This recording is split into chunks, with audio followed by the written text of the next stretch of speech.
ہمارے یہاں احساس کے سلسلے میں ہمارا ایمان اتنا نچلے درجے کو پہنچ چکا ہے اور اس کی سطح اتنا نیچے اتر چکی ہے کہ اللہ کی پناہ گناہ کو آج ہم نے گناہ سمجھنا چھوڑ دیا ہے۔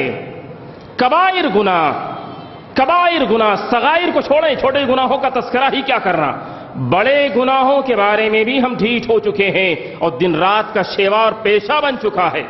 جھوٹ کون نہیں بولتا ہے، بلکہ اسے تو آج کل ایک فن سمجھ لیا گیا ہے۔ جو جتنا زیادہ اسمارٹ ہو یا جھوٹ بولنے میں جو جتنا ماہر ہو اتنا بڑا اسمارٹ ہے سماج کے سوسائٹی کی نگاہ میں۔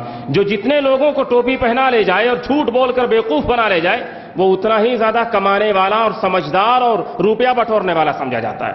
چغلی عام ہے، فحاشی اور برائی عام ہے، چھوٹے اور بڑے تمام گناہوں کی کثرت اور بھرمار ہے ہماری سوسائٹی میں، اور اس کے باوجود بھی توبہ کی طرف جھکنے کی ہمیں اور توبہ کی طرف آنے کی ہمیں توفیق نہیں ہو رہی ہے۔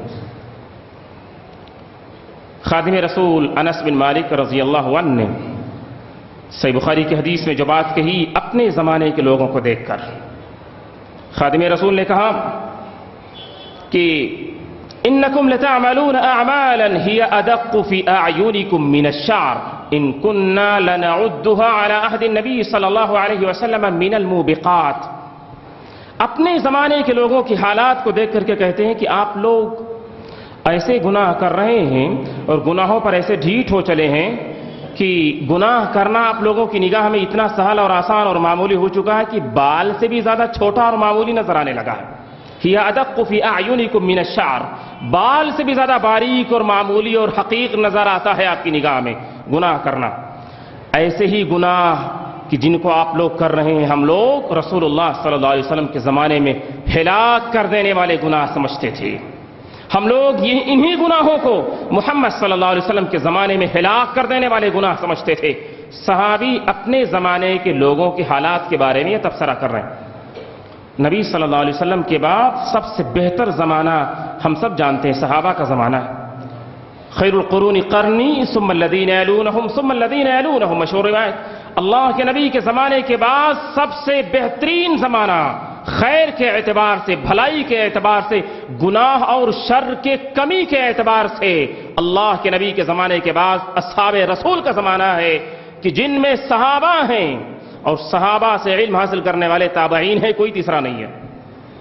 صحابہ اور تابعین عمل میں کتنے اچھے تھے، ان کا ایمان کہاں تک پہنچا ہوا تھا، اعمال ان کے کتنے بلند تھے۔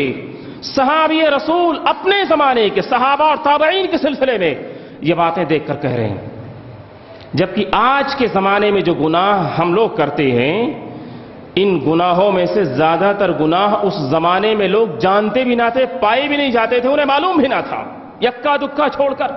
صحابی رسول اگر آج کے ہمارے گناہوں کو دیکھ لیتے کہ جن کو ہم نے اپنی زندگی کا حصہ بنا لیا ہے تو اللہ کو ہی معلوم وہ کتنا خطرناک تبصرہ کرتے ہماری حالات کو دیکھ کر کے، اور ہماری ایمانی حالت پر کون سا وہ جملہ کہتے ہیں وہ اللہ کو ہی پتا۔ ہمارے لیے لازم ہے کہ ہم اپنے گناہوں کا احساس کریں۔